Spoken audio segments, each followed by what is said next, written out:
আদব শব্দের একটা অর্থ হলো আদব মানে হুঁশিয়ার।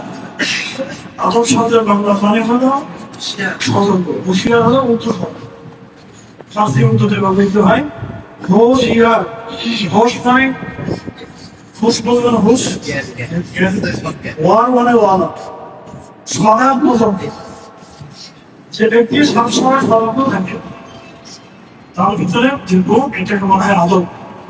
আদব বলে ওই ব্যক্তি, আদি ওই ব্যক্তিকে বলা হয় যে সবসময় সতর্ক। কি সতর্ক? যে আমার দিয়ে যেন কোনো অন্যায় না হয়, আমার দিয়ে যেন কোনো ভুল না হয়, যার শারীর সত্য সেটাই যেন আমি করতে পারি, যেটা ভালো ওটাই যেন আমি করতে পারি, খারাপ যেন আমি না করি। এইটা ব্যাপারে যদি সতর্ক থাকে, তাই না? আমার দর্শক তোমার পাশ করে তাই কথা বলে আমার দিক থেকে, কিন্তু আদবের ব্যাপারে তো জ্ঞানী হয়ে গেছে। এরকম সবাইকে আমাদের আলিয়ে বলেছেন, একটা কথা 100 বার বলা হবে, কোনো মানুষ বিকাশ করতে এক কাজ করবে না, এটা শোনা হয় এটাই হলো। আমার হাত তো শুনতে গেলে তোমার গভীর মনোযোগ দিয়ে শতভাগ এটাকে শুনো, তারপরে তোমার সব বুঝতে পারবো, বোঝার চেষ্টা করবো, বুঝতে না পেলে প্রশ্ন করবো, জানবে, তারপরে তোমার সাথে আপন করবো।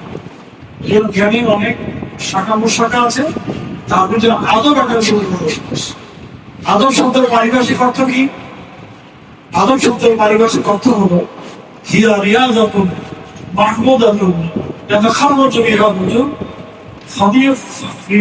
ফাদিলাতুন মিনাল ফাদাইল, ফাদিলাতুন মিনাল ফাদাইল।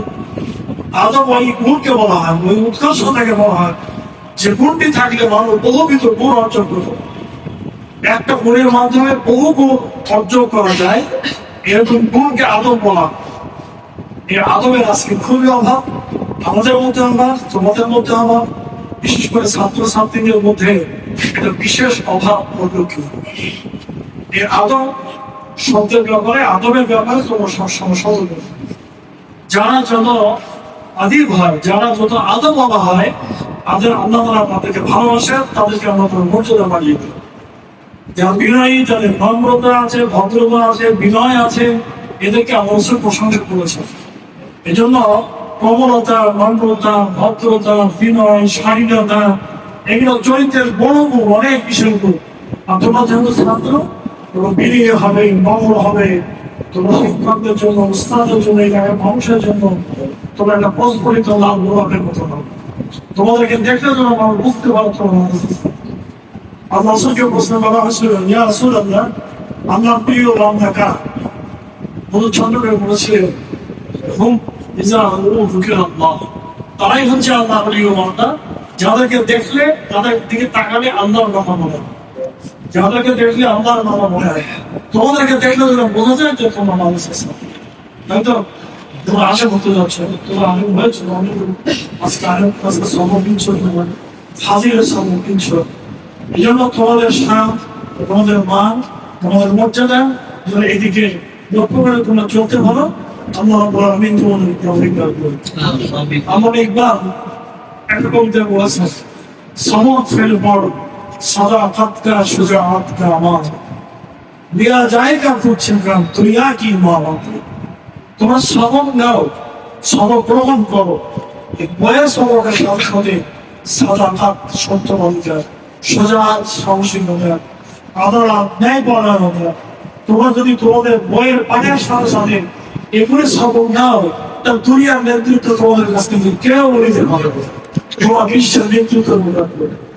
আজকে আমাদের ভিতরে সাদাকাত, সত্যবাদিতা নাই, সোজা সাহসিকতা নাই, একদম। কিন্তু আমাদের আল্লাহ নিষ্ঠার বলে আমাদের খুবই প্রশ্ন আছে। আমরা ইকবাল বলেছিলাম, তোমরা এগুলো গ্রহণ করো, তোমার পৃথিবীতে নেতৃত্ব গ্রহণ করো। আমি আরেকটা আমাদের আসলে কবিতা আছে, ছাত্র জীবনে আমরা এটিকে শিক্ষা আমাদের উস্তাদের ভাই আমার পাশে বসা আছেন, একদিক থেকে আমার বন্ধু, আমার নিজের ভাই কাছে বড় দিক থেকে যারা